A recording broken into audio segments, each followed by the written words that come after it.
Welcome to the What's Your Deal podcast, where we discuss business acquisitions, investments, management, and exit strategies. I'm your host, Matt Uhler. Let's dive in.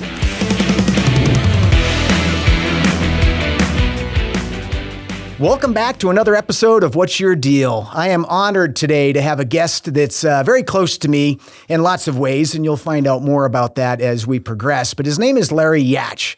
So let me give you his background. Larry's a former U.S. Navy SEAL officer turned entrepreneur, strategist, and high-performance coach. After building and exiting multiple businesses, Larry now works with founders, executives, and high performers to uncover the hidden belief systems and behavior patterns that quietly drive their decisions, especially around money, leadership, and relationships. Through his work with Financial TruePath and related platforms, Larry helps people understand why same strategies that create success can also create burnout, misalignment, and self-sabotage if left unexamined.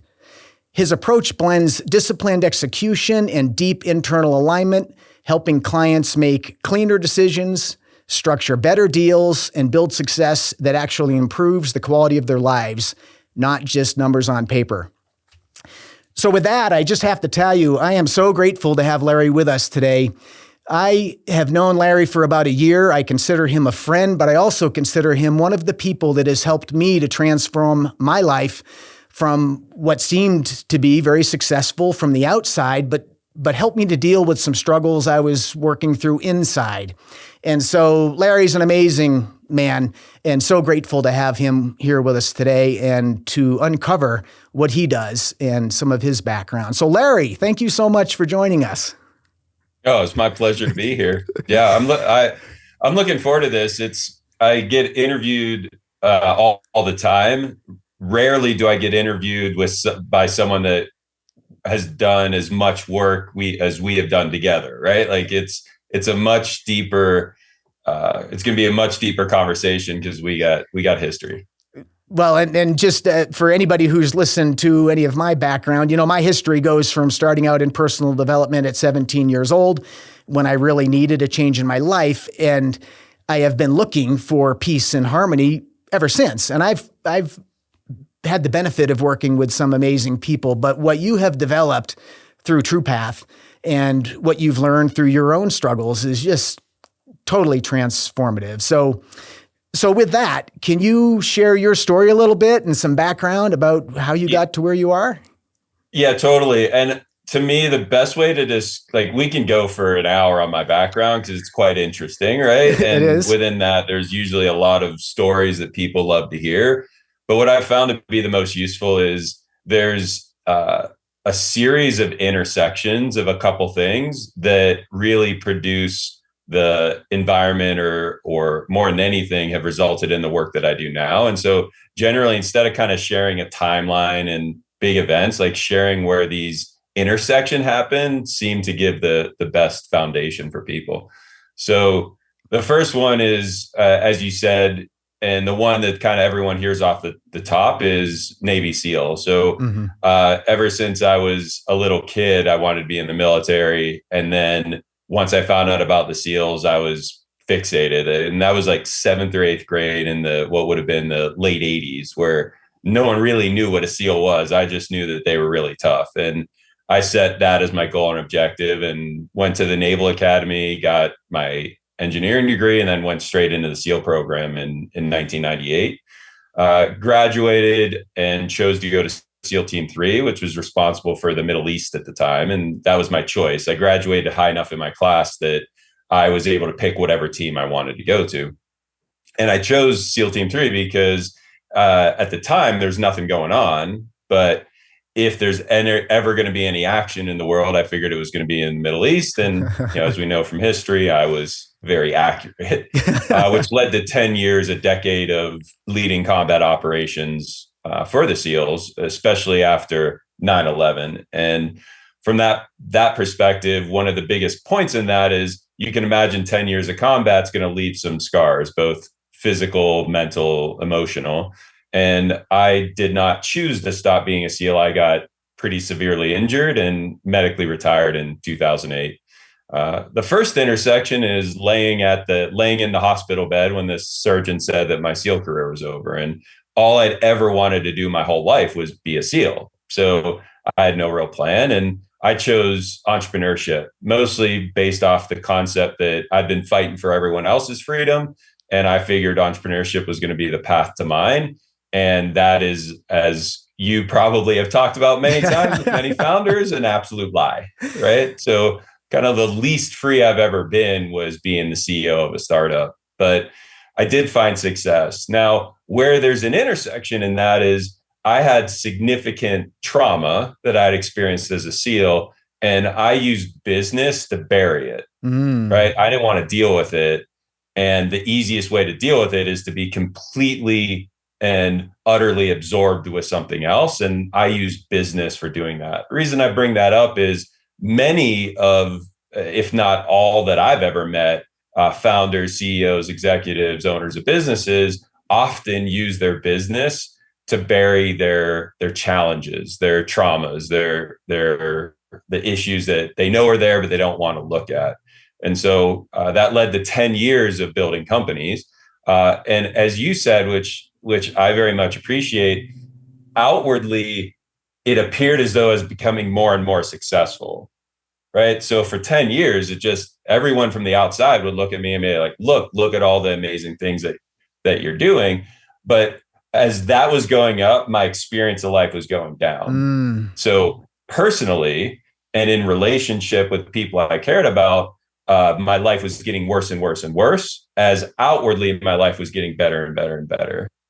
And so at that 10-year mark is when I was faced with either kind of losing all the people that I cared about in my life, or facing this stinking bag of garbage that I left in the corner for the last decade, 2 decades.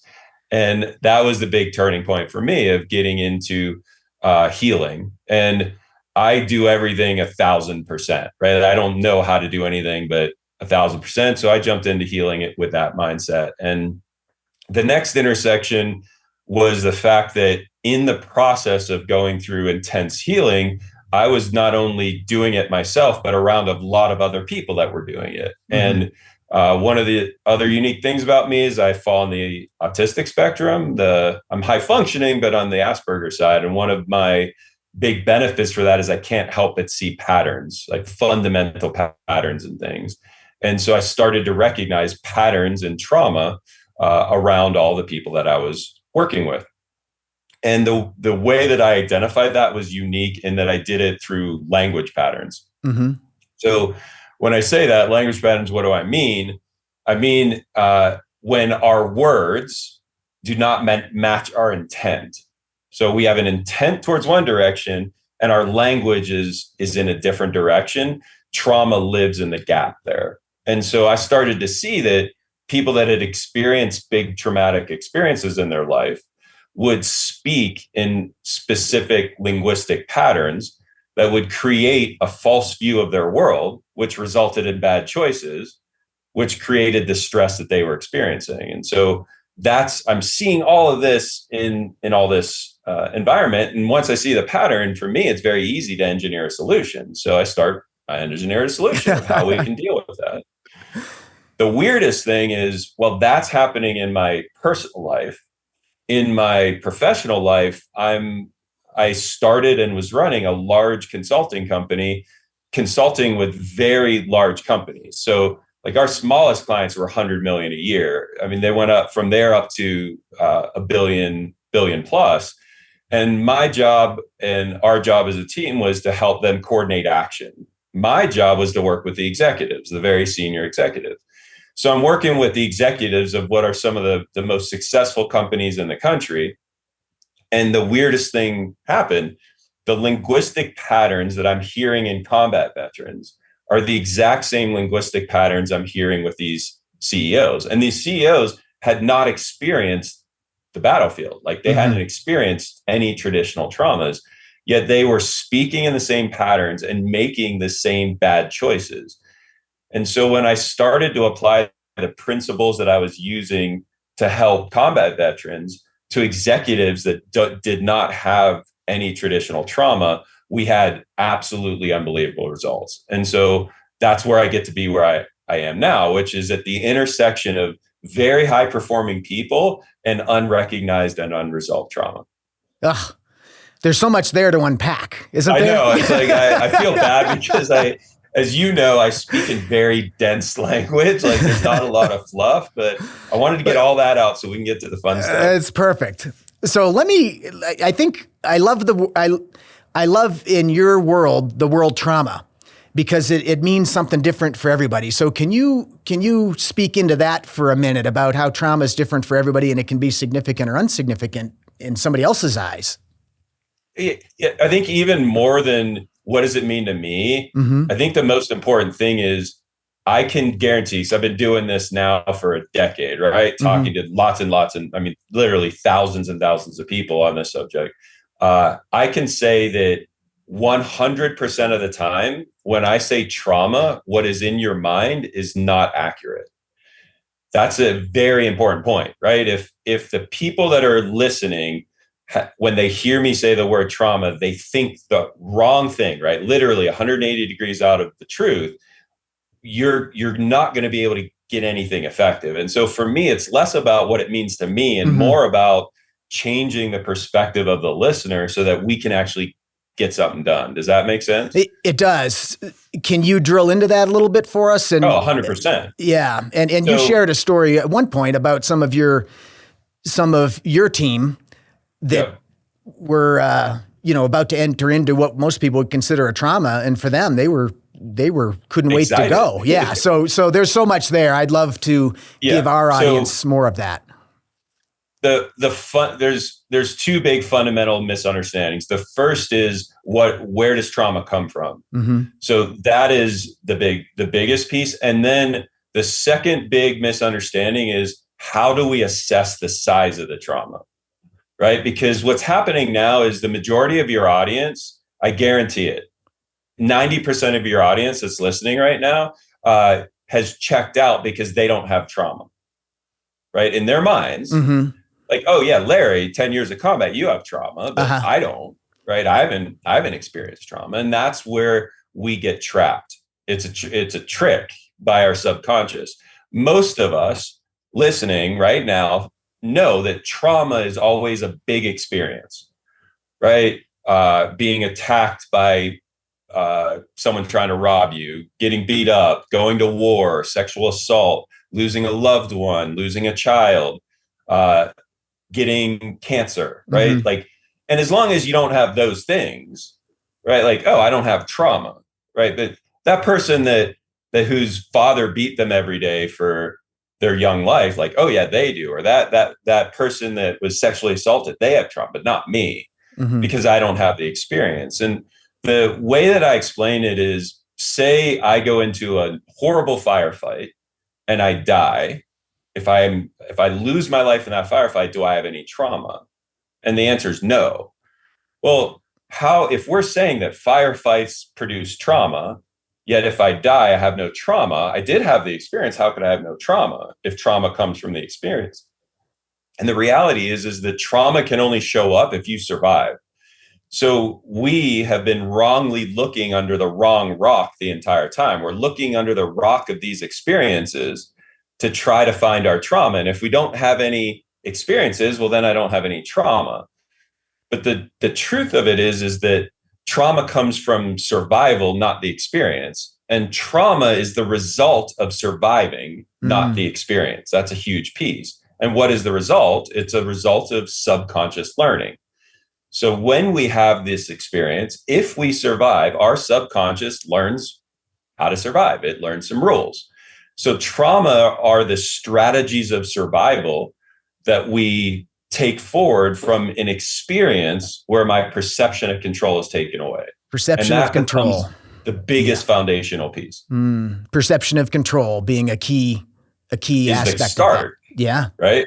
As soon as I don't perceive that I have control, I get put into a physiological and neurochemical state that is all about survival. If I survive, my brain and my body think that I almost died, regardless of if I was in danger or not.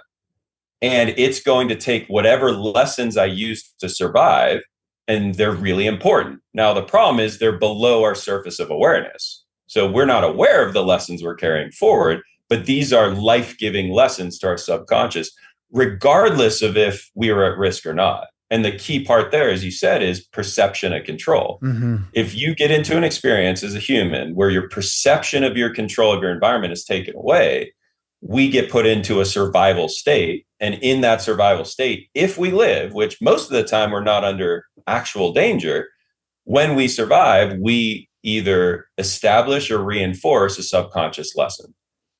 And so again, there's just so much there. And I'm going to ask you to share an example of this, because I think for the listeners, and you very astutely pointed that some people might just check out because they don't think this pertains to them. In my belief, understanding what you do, it is a factor for everybody to some level. Every single person, right? Because if you think of it from a new definition, not did I survive a house fire, but more from the perspective of, at some point in my life from 4 to 8, was my perception of control taken away from me by my environment? And the answer is 100%. The reason 100% is we as humans are fundamentally incapable of surviving alone. So especially from 4 to 8, we know we are 100% dependent on the people around us. And at some point, something's going to happen where that perception that we're being taken care of completely is going to take away. All it takes is mom and dad to yell at us once. And in that little 4-year-old's brain, oh, mom and dad yelled at us and put us in our room. They're never coming back. I'm going to suffer and die. And so in that moment, the little 4-year-old brain has to come up with some reason for this disconnection or this stress and some way to survive it. And so the nature of being human requires us to experience a perceived loss of control at some point in our life. And if we survive, which all of us sitting here listening have survived, we've established patterns of survival that our subconscious use to keep us safe. Well, again, I just love it. And I want to point out to our listeners, if it's not obvious, where this pertains to us. But then I'm going to ask you if you can share some examples of where one person might think trauma. But for our listeners in business, if we appreciate and accept what you're sharing, we have this subconscious that is a huge factor in our life. And consciously, we might be deciding we're getting out of bed, we're going to do this today, we're going to do that.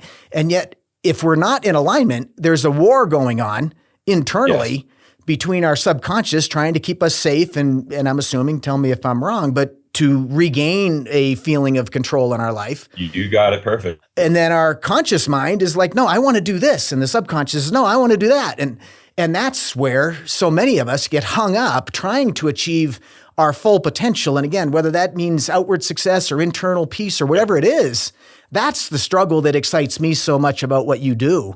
And I've also experienced personally. There's 2 pieces to it. Like you said, this can, again, what I want people to hear every time you hear the word trauma, just hear strategy of survival. Okay. That's it. Right. And then the question is, do you have strategies of survival? The answer is yes. Every one of us has an operating system that our subconscious uses to keep us safe. Right. So we all have strategies of survival. When your strategy of survival is not in complete alignment with your ambition for your life, you have suffering because your subconscious is more powerful than your conscious. So that's going to show up 2 ways. One way that's going to show up is in not being where you want to be.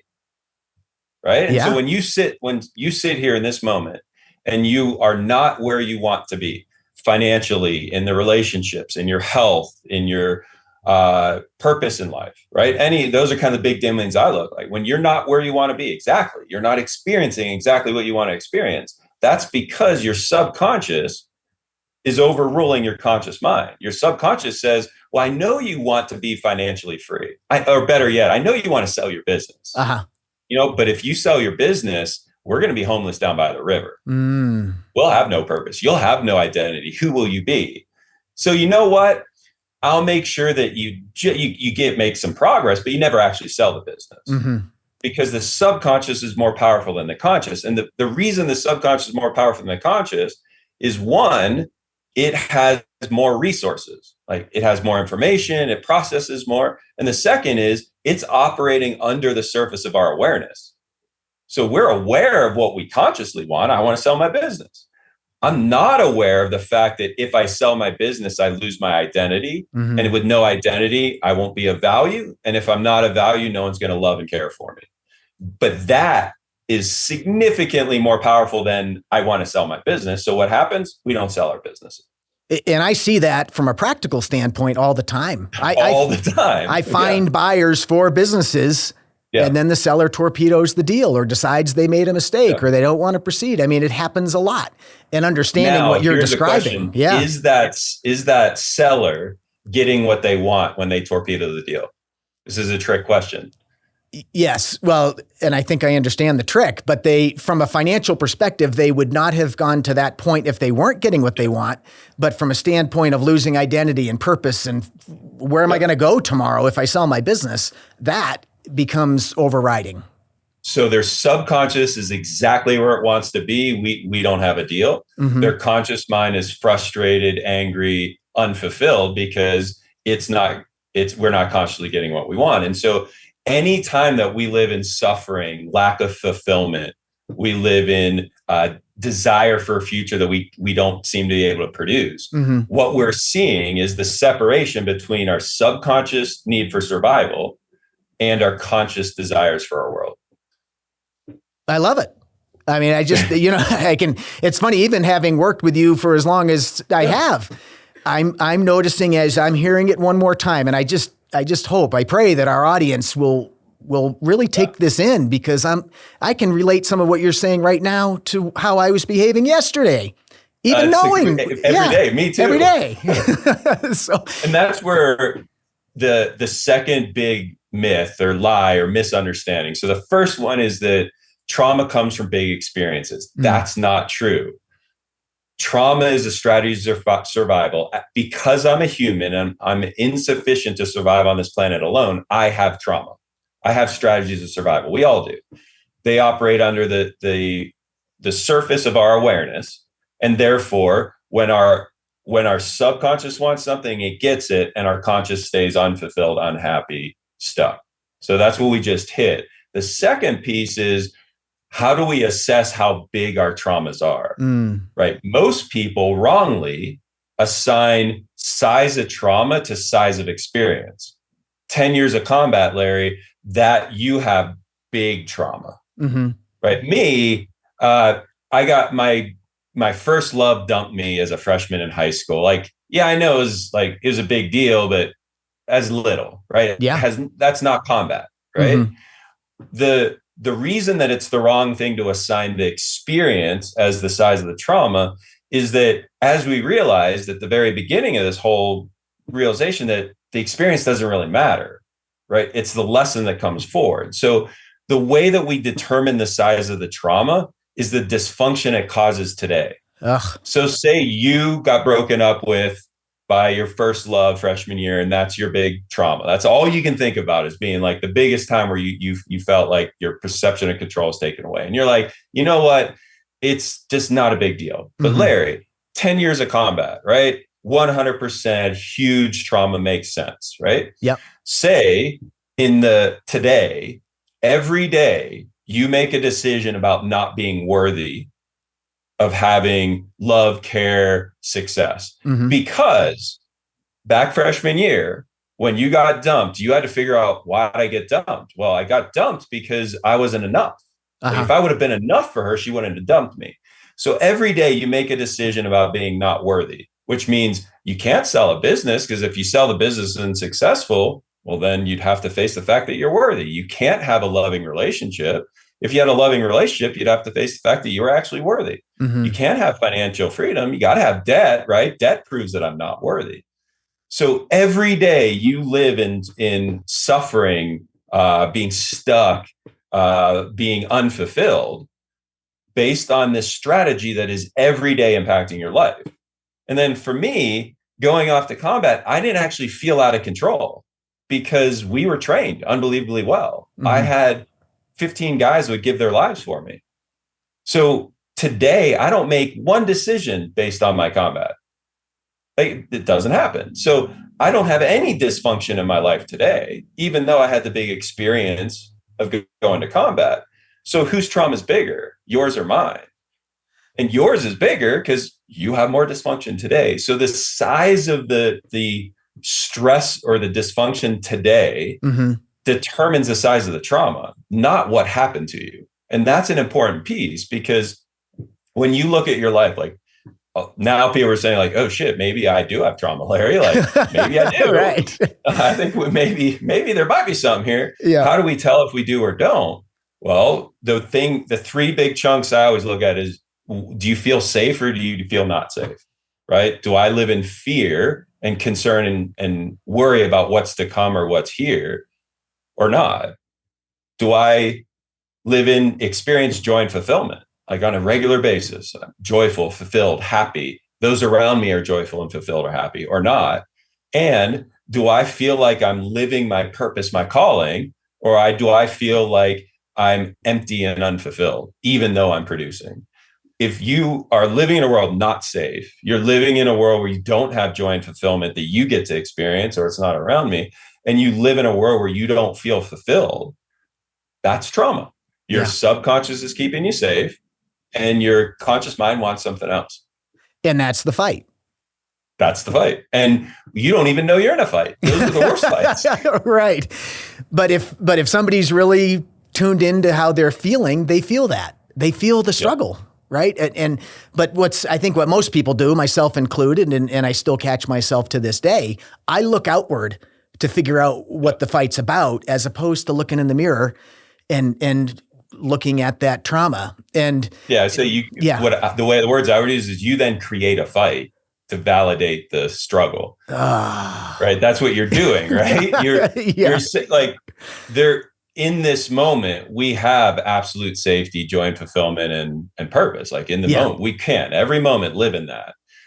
And because my subconscious says, no, you're not allowed to, I now have to go outside and make it true. So I have to create some fight to make it true that I am not safe, fulfilled, and happy. And so the key there, I mean, for the listeners and the people watching, I mean, if somebody were to live a life where they were not in fear about what might happen or what's going to happen, and it was literally just purpose and focus and joy and love and peace, that's the difference between. That's the side of being and the way I always say it is unrecognized and unresolved trauma. Mm-hmm. And one of the statements I made, one of our mutual friends, Andrew, right? Yeah. That his world changed when he heard this. And the statement that I said is, and this is working with huge successful people, the biggest limitation to growth of a structurally sound company. And so the important parts to this is what's limiting, but the most important, like, it has to be structurally sound. Like, if you don't have a structurally sound company, you've got issues. But the biggest limitation to growth of a structurally sound company are the unrecognized and unresolved traumas of the CEO. Always. Wow. I mean, that is always the case. Mm-hmm. And that is a huge thing to say. Like, and you can replace structurally sound company with life, right? The biggest limitation to success in my life are the unrecognized and unresolved strategies of survival that I'm unaware of.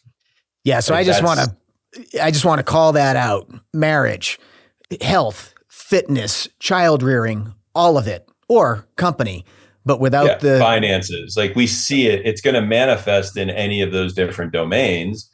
And what's interesting is kind of our core, let's call it strategy, usually falls in one of those four domains. So, and the four domains that I break it up into is, it shows up in our finances.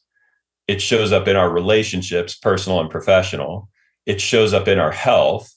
And it shows up in our, what I always call purpose. Like, and that would be professional, job, career, purpose. Okay.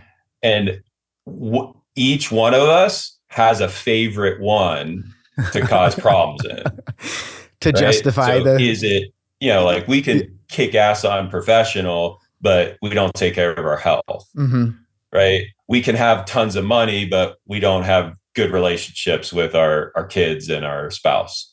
We can have amazing relationships. We have no money, right? Yeah. Like it's you can kind of see, which one is your go-to to create dysfunction in your life. So the subconscious can be right and safe, correct? It can, more importantly, be right and safe. It knows what to do. It knows what to do. And that's the key piece. Like what created our strategies of survival was a perceived loss of control. All the subconscious wants is a perception of control. And so it's going to create an environment in which its tools are the most useful.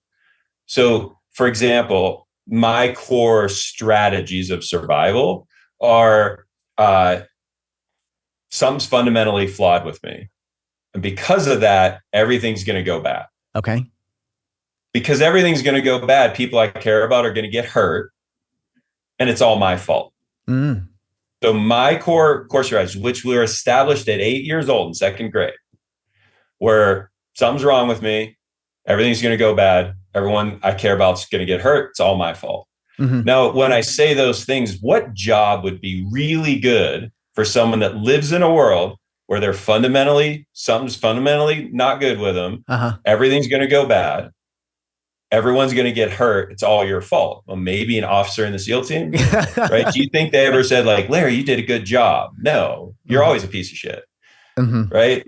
Every day, a boat's going to sink, a helicopter's going to crash, a mortar's going to come in. Like that's just Tuesday, Wednesday, Thursday. And then if one little thing goes wrong, the people I care about most in life are going to die. Like you don't just miss quarterly reports or quarterly earnings. Like you forget to bring something or do something, someone dies. And then I chose to be an officer. So I get to be responsible for it all. For all of that. So becoming a SEAL was not my purpose in life. It was a manifestation of my traumas because I needed a world where I was a piece of crap. Everything's going to go wrong. Everyone's going to get hurt. It's all my fault. And so we create our world. Like you said, we create the fight to justify and put into use our strategies, because my strategies work really good in that environment. Like I was a very good SEAL because I always lived in a world where everything was going to go wrong. I took responsibility for everything. I knew that there was absolutely life and death consequences. So my strategies worked really good in that. They don't work good at home. They don't work good in the boardroom. And so I created success as a SEAL using my strategies because I became a SEAL to live them. When I changed my environment, no longer wanted to be in combat. Now all of a sudden my strategies don't work. They create stress and strife in my life, trauma. Because of a perceived loss of control. That was the origin at 8 years old, third day of second grade. So I can imagine people saying, listen, I don't want 27 years of therapy to go back and look at my history and figure it's not about that, right? It's about awareness and doing enough healing to. Well, I would say like, if there's one innovation, again, what's crazy about where I sit today, is creating awareness for people, or the opportunity for awareness for people of these subconscious strategies, and then giving them tools to systematically change their strategies to align with the life that they want. Right? If I was to summarize, what do I do? Within that place, what am I working on? I'm working on psychology. I'm working on philosophy. I'm working on religion. Like I'm working in all these areas, right? And I'm a general engineer, Navy SEAL, right? Like business assault. Like it's that doesn't fit with this. And so living in this new space, to me, all of the processes, the tools, the therapies that the Navy and I went through after the SEALs always required one thing, which was to go back into these horrible experiences. Interesting. And that ended up, what I found, made it worse, not better. Like eventually I could talk about these horrible things that I went through and not have an emotional charge around it. But my life still sucked because I was still making bad choices based on strategies they never even looked at. And so one of the biggest innovations that I believe I brought into this space, and it's based on the fact that I don't have a background in therapy and psychology and like, I'm an engineer. right? So for me, because we're dealing with behaviors that cause problems, that's what we need to fix. Like my post-traumatic stress today is based on my strategies, not the experience. The processes through which I work are all about the behaviors, not the experience. You don't have to talk about the horrible stuff. You don't have to go through. You don't even have to know what it is. You just have to identify what strategies are you wrongly using today that cause stress in your life. And that to me is one of the coolest things, because now I can help people that don't identify as having trauma. Even if they do, they don't want to talk about it. Yet we're able to change their behaviors and allow them to create the life that they want in their finances and their business or purpose and their relationships and their health. It's so powerful. And I think I'm going to ask you to go back, because some of the stories you've shared about people feeling like they had a perceived loss of control really drives the point home, where one person could think this is a huge trauma and another is not. So there's a particular story I remember when some of your team were behind the barracks, and that sticks with me. Would you mind sharing that story as an example? Remind me, tell me more. I tell a lot of stories. Yeah. Well, there was a night that there were two guys fighting behind the barracks. Oh yeah. I gotcha. So it's an interesting concept in that most people look at Navy SEALs and think that the experiences of combat cause their trauma, right? And the truth of it is, we were getting ready to go off to Iraq. Now, this was before the war started, so there's no knowledge. Like, we don't know what we're going into. Like, we didn't know if this was going to be like World War II, and they literally, when they said we're leaving, and we asked when we're coming home, they said when the war's over. Like, it wasn't like you're going for 6 months and coming back. For all we knew, we were going to be there for 2+ years, right? So we're going into a completely unknown environment. We're going into combat, and we don't know how long we're going to be there. That's the environment. How many people are like, I want to go there? And the answer is, if you're normal, none, right? Like, no one says I want to do that. And we have one spot left, and there are two guys. And you would think that they would be fighting over who had to go. Like, they'd be coming up for reasons not. We found them out fighting behind the building to see who got to go, which is crazy, right? And now what's interesting about this is they're literally saying, okay, we're gonna throw down whoever's the strongest, whoever wins this gets to go.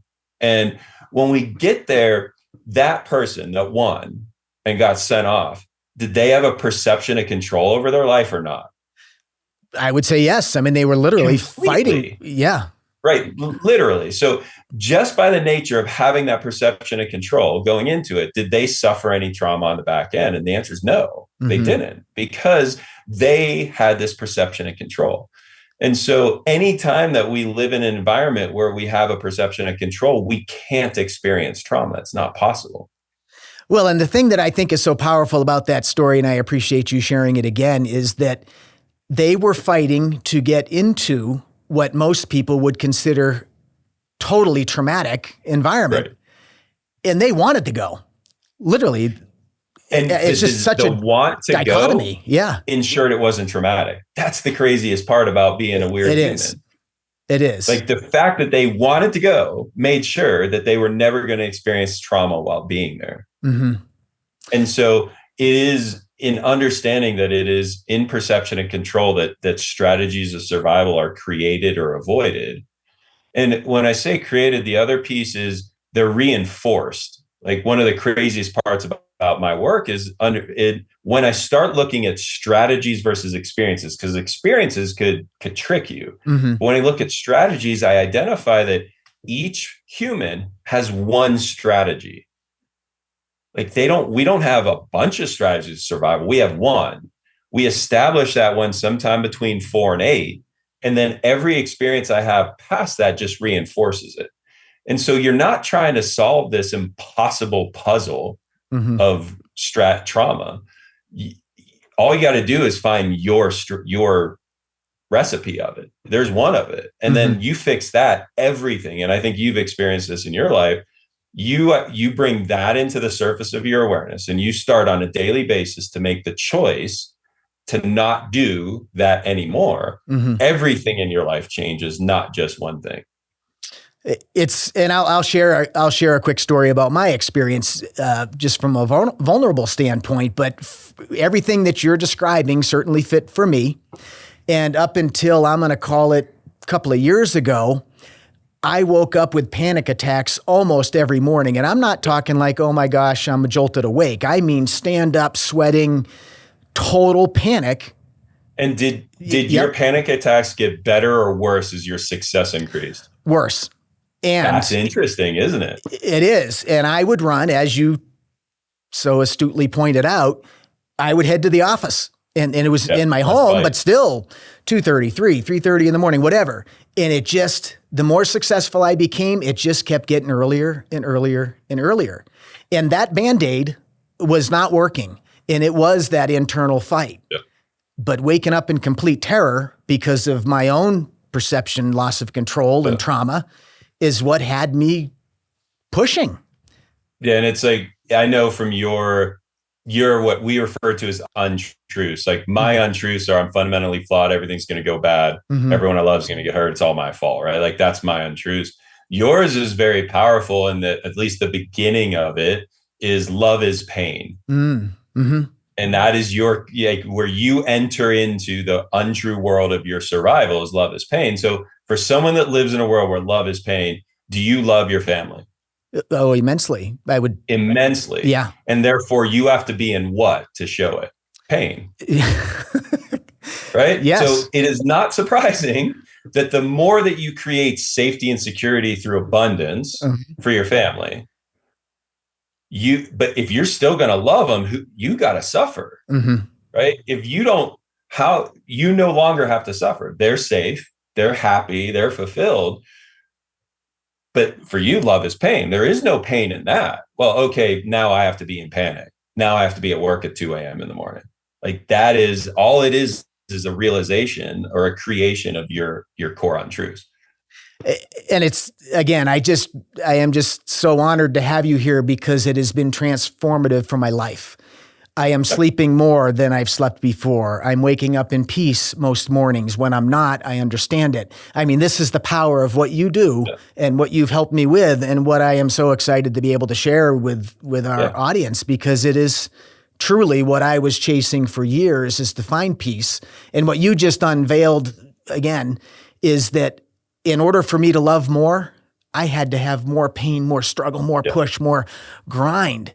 And I want to love more. I want the people around me to know. And that is fundamentally opposed to, because this is again where they can see the subconscious, the conscious, pulling two different things.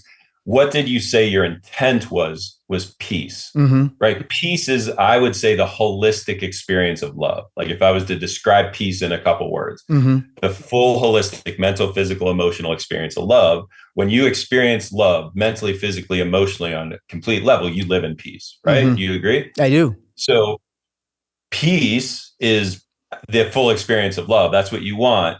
But what is over here? Your subconscious says, no, love is pain. It's the fundamental opposition. And so in order to then but you also know love is pain is what allows you to survive. It's what gave you all the success in your life. It's what created safety for your family. So what do? I'll double down on this. But can you live in a world where love is pain and you have peace? No, it's impossible. No matter what you do, you're never going to get there. And that's where, like, if we were to leave the audience with like, well, okay, because I always feel bad. It's like, I always say, you're welcome and I'm sorry at the same time, because on one hand, it's like they're saying thank you. On the other hand, they're saying, screw you, Larry. Right. So within that piece, like, I imagine that most of the audience has accepted that, oh, I have some strategies of survival, and my strategies of survival probably aren't serving me as much as I wish they were. Right. Like we kind of get to that point. But then it's like, well, what the hell do I do about it? Like, now what? And that's the I'm sorry part. And that's where I would say the best thing to do, like the first step that you can do on your own right now, is to start to identify, like take time to be aware of and put intent to identifying, just like Matt, right? Love is pain is the strategy. I want peace, Mm-hmm. right? That's that gap, that stuck spot. Where do you feel stuck? Where are you creating a lack of safety in your world that may not be there? And within that, it's where do you feel fear, even if it's real? Because you'll justify it. Like, Mm-hmm. 100% will say, no, I'm never going to have any more money. Well, it's impossible for you to not have money, but I'm not going to question that now. I'm just saying, where do you live in fear? Yeah. The second part is, where do you not allow yourself, or where do you not experience joy and fulfillment? And the last one is, where are you choosing the fight instead of connection? Yeah. Right. And within those pieces, that's going to start teasing out the areas of our life where our subconscious need for survival is different from my conscious intent in my life. And at least at that point, we start seeing it, right? Yeah. Like, to me, that's the biggest first step that people can take now. Well, it's amazingly powerful. And my production team's letting me know that we're just about out of time here. Yeah. So a couple things. I want people to know where they can find you. And I also know that you're starting a podcast where even what we just did a little bit of together today, Oh, yeah. that is it. So can you share how people can find you for either your podcast or for the work you do? And then I have one more question for you that I'll wrap up with. But if you the best part is probably the website's the easiest place to see us, and that's True Path Mastery, and it's TRU pathmastery.com is where you'll see the work that we do. Great. And like, when people, what kind of work do you do? Our biggest focus right now, which I'm really enjoying, is focusing on the intersection of trauma and finances. Mm-hmm. So I call it financial trauma. Where in our life do we have strategies around finances that are fundamentally opposed to where we want to get to with our finances? And so it's a really neat place to enter into this conversation, because there's real numbers. Mm-hmm. Like, you got bank account, you got debt, you got investments. Like, you can see, like, we can apply math to trauma, which Mm-hmm. is really cool. So that's one of the core focuses. And the other one is for very, let's call it successful, like the high end. I still do one-on-one work with what would be very high functioning, successful people, where, similar to sitting with you, we're diving in directly to identify what your strategies are. So that's kind of the two places that we're working right now. Perfect. When it comes to the podcast, we call it Capital T Truth Mm-hmm. is the podcast. So I believe the website for that is capitalttruth.org. So we'll be launching in a month. It's probably about the same time, maybe a little later from when this airs. So would love to have anyone join us over there as well. Perfect. And then the last question I have for you, and this is an important question to me, and it's all about, for me, getting to gratitude. But if you can share in your life, most people I've never seen got where they are on their own. And so who's been instrumental in you, or saw something in you when you didn't see it in yourself, that gave you a hand up? Can you just share a quick story about connecting with that experience again? I think part of this is being top of mind. So one of my really good friends from the Naval Academy, we went through buds together, Brooks Holland. It just so happens that tomorrow is his 50th birthday. So maybe that's why it's kind of top of mind. But when I said that my success was here, but my life was here, and I had this turning point of either losing everyone in my life or choosing the path of healing. It was Brooks who opened that door for me. And it was not based on his desire to help me specifically, but on his courage to face his own trauma. And he called me. It was actually on my birthday. He called me and said, "Hey, I think there's some help you can have, like you can get." And it was the first time. What had me follow him was his he had changed. Like, he had let go some of his trauma, and I saw in his change the glimmer of hope that my life might be able to get better. And so to me, if it hadn't been for that call, I wouldn't be where I am today. I wouldn't be experiencing the life I am. And more importantly, this work that has such a huge impact in people's lives wouldn't even exist. So I'm going to give it to Brooks on his 50th birthday. Oh, I love that. And I appreciate that so much, because it is truly an example of how pain turned into something so powerful and what you've been able to provide. So thank you again for joining us and for your service and for the work you do to help people realize who they are so they can contribute more and experience more peace and joy. It's been an honor. My pleasure. And thank you for having the courage to face it, or we wouldn't be having this conversation. So, I'm so proud to be able to see the work that you've been able to put in and implementing what we've done, because I can't heal anyone. I can just give you a door to walk through, but it's up to you to keep walking through it every day. And it's amazing to see you do that. Well, thank you, Larry. Thank you. So I hope you've enjoyed today's episode as much as I have. It's something that I've savored since Larry and I scheduled this, because it truly is at the heart of what we're trying to achieve. And so I hope you enjoy it. I recommend you listen to it a couple of times, and please visit Larry on his website and or his podcast to use this for your benefit in your life. And that's a wrap on today's episode. We hope you enjoyed the conversation and got some valuable insights into the world of buying and selling businesses. Want to be a guest on our show? If you have a deal that you'd like to discuss with us or a business story to share, we'd love to hear from you. Shoot us an email using the contact information below in the episode notes, and let's make this happen. Never miss an episode. Make sure you subscribe on Apple Podcasts, Spotify, or wherever you listen. And if you found today's episode helpful, please leave us a review. It helps more people like you find the show.